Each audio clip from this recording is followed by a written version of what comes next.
Hindi mo aaklain na ang ganda pala talaga ng Tambobok Beach dito sa Pangasinan. Ang maganda pa dito ay hindi masyadong matao. So, pwede kang mag-swimming any time of the day or any time of the night katulad nito. Mas ma-appreciate mo rin dito yung kanilang sand kasi medyo mas whiter siya. Tapos, may mga isda na nagkikiswimming lalo na sa gabi katulad ng mga to. Ang dami, di ba?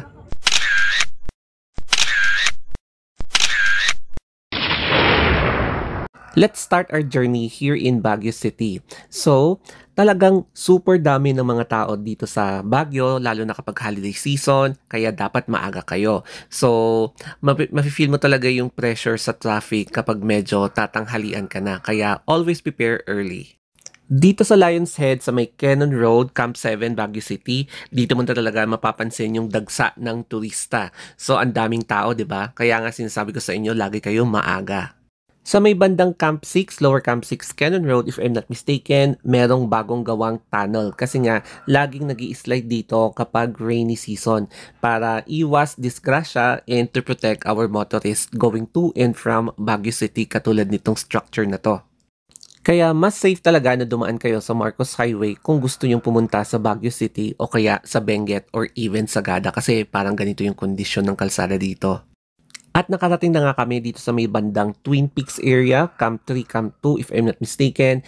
And kapansin-pansin na namumuo na yung traffic, heavy na yung traffic papunta sa Baguio City. So fast forward, nakarating na kami dito sa Alaminos, Pangasinan at kakain muna. At sa wakas, nakarating na kami dito sa may Tambobok Beach sa Pangasinan.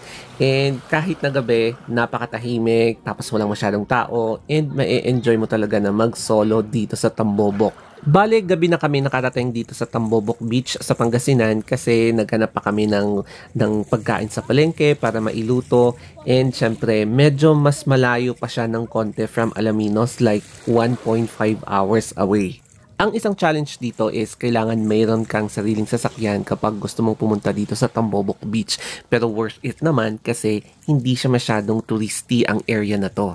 Kaya kung gusto nyo mag-date dito sa medyo tagong lugar sa Pangasinan, so Tambobok Beach is the best place. Kasi ganito yung ambience niya lalo na sa gabi, tapos napakakalmado pa ng waves. Ang maganda pa dito ay mapapansin mo yung mga isda dahil napaka-clear ng tubig dito. Ayan o, katulad niyan.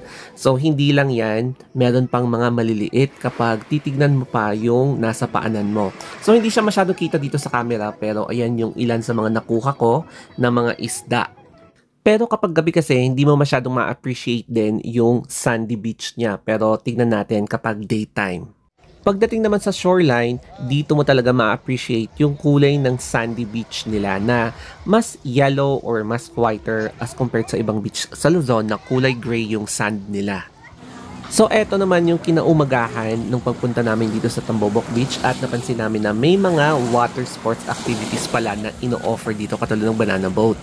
Kung hindi ako nagkakamali, yung kayak nila is 250 per 30 minutes. Yung banana boat is, if I'm not mistaken, 300 per head. And yung speedboat nila is 5K for 30 minutes. Bale yung kayak lang ang inavail namin kasi wala nang time and pupunta na kami sa Alaminos para bisitahin ang 100 Islands. Kaya next vlog ang 100 Islands.